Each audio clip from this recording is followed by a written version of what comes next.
Welcome to episode 35 of ProdPod, the podcast of productivity lessons in 2 minutes or less. I'm Ray Sidney-Smith, your productivity guide. In 1996, Daniel Goleman wrote his hit book, Emotional Intelligence, Why It Can Matter More Than IQ.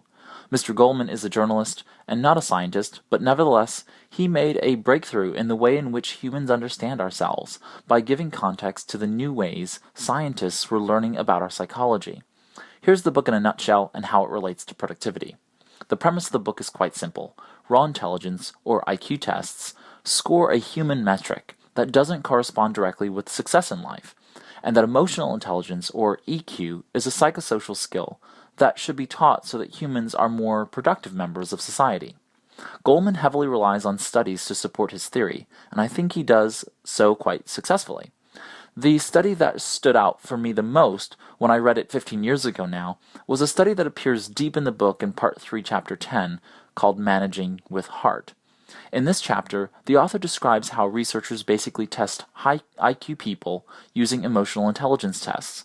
They found that the high IQ individuals that were mostly average and below average on the EQ tests were also those that started many projects or tasks at a time and didn't complete them. Those that shined on the EQ tests were the ones that took pride in completing their projects or tasks. We know anecdotally that successful people in life are usually those that get things done, not just get things going. I think this makes a real statement for all of us living in the digital age.